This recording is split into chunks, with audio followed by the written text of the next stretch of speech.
बिस्मिल्लाहिर्रहमानिर्रहीम। एक दरवेश बारिश के पानी में मस्ती से लबरेज चला जा रहा था कि उस दरवेश ने एक मिठाई फरोश को देखा जो एक कढ़ाई में गर्मा गर्म दूध उबाल रहा था।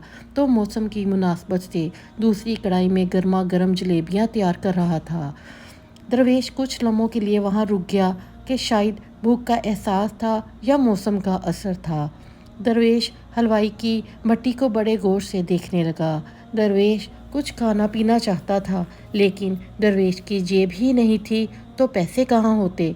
दरवेश चंद हमें भट्टी से हाथ सेकने के बाद जाना ही चाहता था कि नेक दिल हलवाई से रहा न गया और एक प्याला गर्मा गर्म दूध और चंद जलेबियाँ दरवेश को पेश कर दीं। दरवेश ने गर्मा गर्म जलेबियाँ गर्मा गर्म दूध के साथ नोश की और फिर हाथों को ऊपर की जानिब उठाकर हलवाई को दुआएं देता हुआ आगे बढ़ गया। दरवेश का पेट भर चुका था। दुनिया के गमों से बेपरवाह वो फिर एक नए जोश से बारिश के गदले पानी के छींटे उड़ाता चला जा रहा था। इस बात से बेखबर था कि एक नौजवान नौब्याहता जोड़ा भी बारिश के पानी से बचता बचाता उसके पीछे आ रहा है। इस दरवेश ने पानी के गदले पानी में एक ज़ोर से लात रसीद की कि पानी उड़ता हुआ सीधा पीछे आने वाले नौजवान औरत के कपड़ों को भिगो गया। उस नाज़रीन का कीमती लिबास कचड़े से लथपथ हो गया। उसके साथी नौजवान से ये बात बर्दाश्त ना हुई, लिहाजा वो आस्तीन चढ़ा के आगे बढ़ा और उस दरवेश को गिरेबान से पकड़कर कहने लगा, क्या अंधा है, तुझे नज़र नहीं आता? तेरी हरकत की वजह से मेरी बीवी के कपड़े गीले हो चुके हैं और कीचड़ से भी भर चुके हैं। दरवेश हक्का बक्का सा खड़ा था, जबकि उस नौजवान को दरवेश का खामोश रहना भी गरां गुजर रहा था। औरत ने आगे बढ़कर नौजवान के हाथों से दरवेश को छुड़वाना भी चाहा, लेकिन नौजवान की आंखों से निकलती नफरत की चिंगारियां देखकर वो दोबारा पीछे हट गई। राह चलते राहगीर भी बेहिसी से ये तमाम मंजर देख रहे थे, लेकिन नौजवान के गुस्से को देखकर किसी में हिम्मत ना हुई कि उसे रोक पाते और बिलाखिर ताकत के नशे से चूर उस नौजवान ने एक ज़ोरदार थप्पड़ दरवेश के चेहरे पर जूड़ दिया। बूढ़ा दरवेश थप्पड़ के ताब ना ला सका और लड़खड़ाता हुआ कीचड़ में जा गिरा। नौजवान ने जब दरवेश को गिरते देखा तो मुस्कुराने लगा और वहाँ से चल दिया। बूढ़े दरवेश ने आसमान की जानिब निगाह उठाई और उसके लब से निकला, वाह मेरे मालिक, कभी गर्मा गर्म दूध जलेबियों के साथ और कभी गर्मा गर्म थप्पड़, मगर जिसमें तू राज़ी मुझे वही पसंद है। यह कहता हुआ दरवेश एक बार फिर अपने रास्ते पर चल दिया।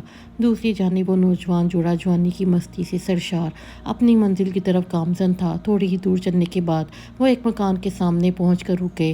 वो नौजवान अपनी जेब से चाबियाँ निकाल कर अपनी बीवी से हंसी मजाक करते हुए बालाखाने की सीढ़ियाँ तय कर रहा था।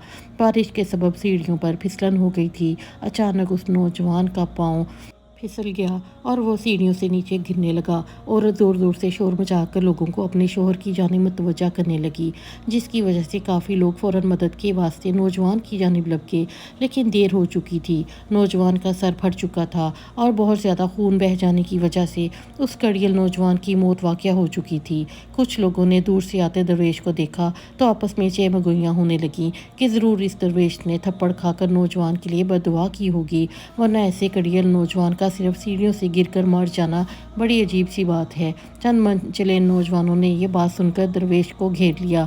एक नौजवान कहने लगा, आप कैसे अल्लाह वाले हैं जो सिर्फ एक थप्पड़ की वजह से नौजवान के लिए बददुआ कर बैठे हैं। ये अल्लाह वालों की तरीक़ाकार हरगिज़ नहीं है कि ज़रा सी तकलीफ़ पर भी सब्र न कर सकें। वो दरवेश कहने लगा, खुदा की कसम मैंने इस नौजवान के लिए हरगिज़ बददुआ नहीं की।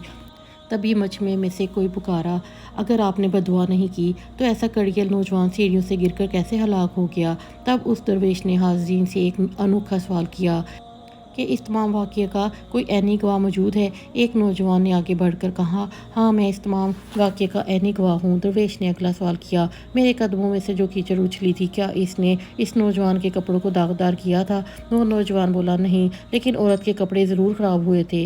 दरवेश ने नौजवान की बाहों को थामते हुए पूछा, फिर इस नौजवान ने मुझे क्यों मारा? नौजवान कहने लगा, क्योंकि वो نوجوان اس عورت کا شوہر تھا اور اس سے یہ برداشت نہیں ہوا کہ کوئی اس کے پسندیدہ انسان کے کپڑوں کو گندا کرے، اس لیے اپنی پسند کی جانب سے اس نوجوان نے آپ کو مارا۔ نوجوان کی بات سن کر درویش نے ایک نعرہ مستانہ بلند کیا اور یہ کہتا ہوا وہاں سے رخصت ہو گیا، بس خدا کی قسم، میں نے بددعا ہرگز نہیں کی تھی، لیکن کوئی ہے جو مجھ سے محبت رکھتا ہے اور وہ اتنا طاقتور ہے کہ دنیا کا بڑے سے بڑا بادشاہ بھی اس کے جبروت سے گھبراتا ہے۔